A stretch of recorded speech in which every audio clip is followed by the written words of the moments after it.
peripheral vision to see how she's moving. And she looks like she's traveling pretty good with all four legs.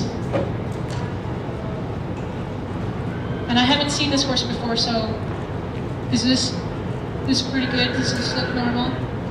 She looks like she's moving fine. So now I'm actually going to ask her to change directions. Very nice. So I can see the other side. Now this side, first thing I notice is she holds her nose to the left. Whereas the other way, she was a little more bent on the arc of the circle. Most likely that is because that pole is out on that side.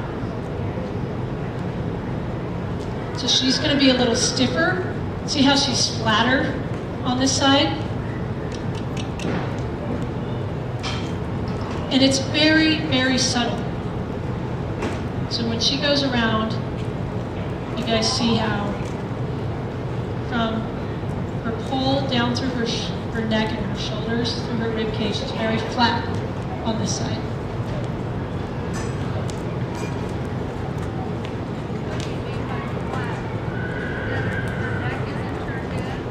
Yeah. So when they're on the circle, I want them to be, can you guys see this? I want them to be like this, arced on the circle. She's like this, going that direction. The other way she was arced a little bit. And so I could work with her and ask her to do it, but knowing that her pole is out and things, I'm not going to go to that step because she's just going to get mad at me. So having the chiropractor come in and release that for her, then you would look and see if she does actually work on the circle a little bit. And she may not do it at first because they have muscle memory too. And so it takes a while for those muscles to relax.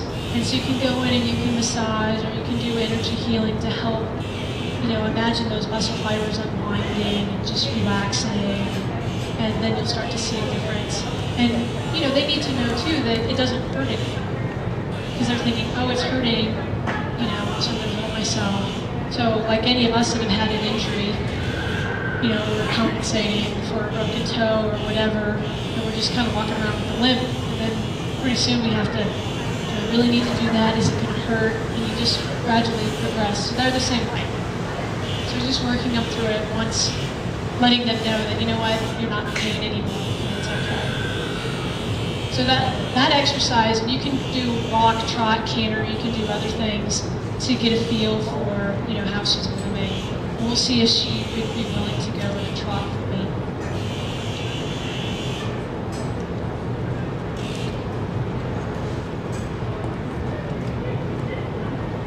See if we can wake her up a little bit.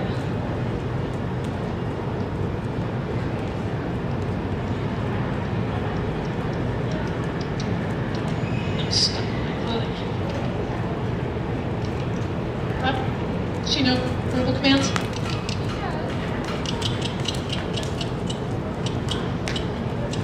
Let's go. Thank you. Come on. Good girl. She's pretty sensitive in not getting in front of that shoulder. So the drive line is behind the girth.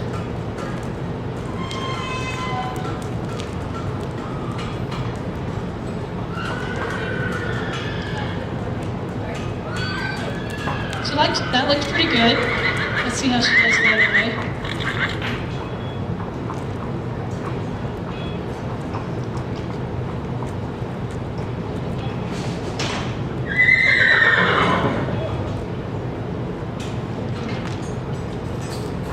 Good, didn't take quite as much energy on this side.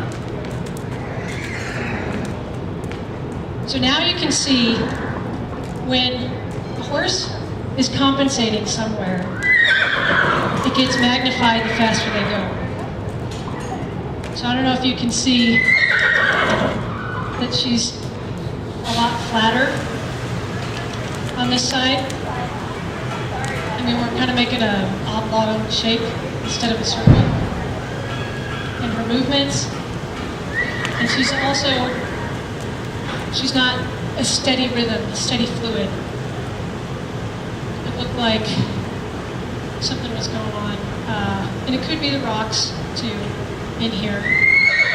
It's just got tender feet. It was nice. So I'll use these exercises to really just assess, where is my horse at? What can they physically or not physically do?